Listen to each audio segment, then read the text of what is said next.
No propaganda, no lies, and definitely no BS. You're with Johnny Vedmore on today's News Talk, TNT. So there's obviously tense times, geopolitically speaking. Now, moving on. Campuses all across the world are erupting in protests. What's your take on what we're seeing unfold?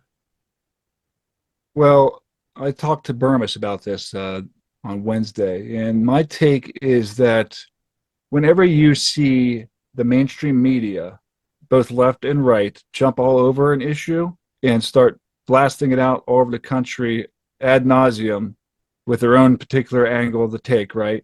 Then you should be highly suspicious about the so-called organic nature of these protests. Now, that's not to say that the protesters do not have legitimate concerns about what's happening in Gaza and what's happening. That's not to take away from any of the legitimate concerns of what the Israeli government is actually doing in Gaza. So I don't want to make it seem like I'm downplaying that there is mass atrocities happening on a daily basis there and have been going on for years and years.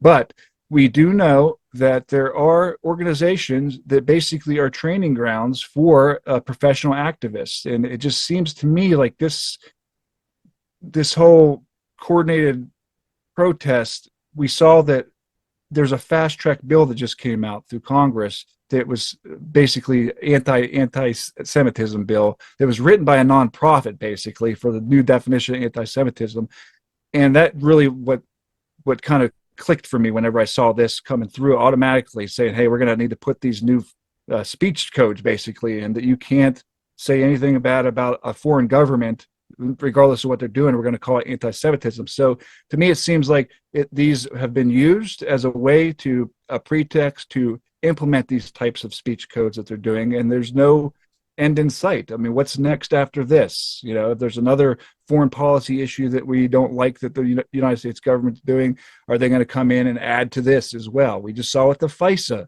They actually just reauthorized the FISA.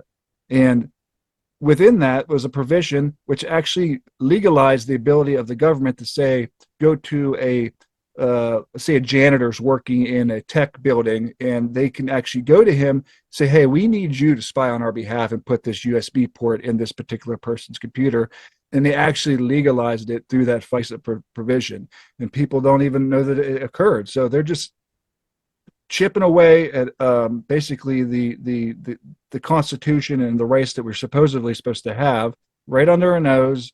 And I just see as these protests are being used, regardless whether they are organic initially, they've been co-opted in order to push through particular agendas that they have in mind. Yeah, I completely agree that that's what's happening. I do try and tell people because some people, I like what you've said there as being completely honest, and you don't use a fallacy within it. You're using logic there. But a lot of people skip onto this fallacy. Oh, it's corrupted and co-opted by Soros. So for that reason, all of the protests against what's going on in Gaza must be Mm. evil.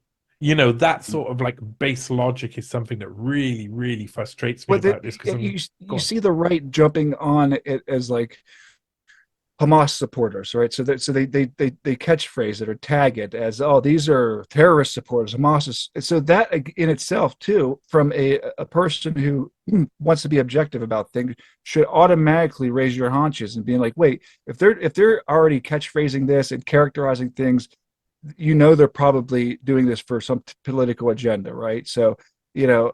I like how you said there wasn't a fallacy involved because there are legitimate concerns with what's going on there. But unfortunately, we do have a professional nonprofit class.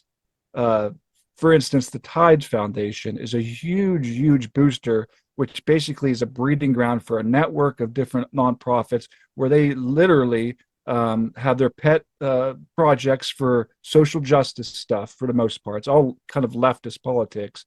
And they will give people money where they call them fellows, but they're really just training them to be professional activists. So a lot of these people who are leading these protests are professional activists, and they know that they have a line to these kids who maybe not be as they don't have the knowledge base to really kind of understand the dynamics that are going on, and they use them as useful idiots and as basically cannon fodder to put out in front of everybody and create the perception that they're in the right. But you have to really question where these motives and where all this money is. It's all coming from these nonprofits, which are also tied into the government and intelligence agencies as well. This is Johnny Vedmore on today's News Talk TNT.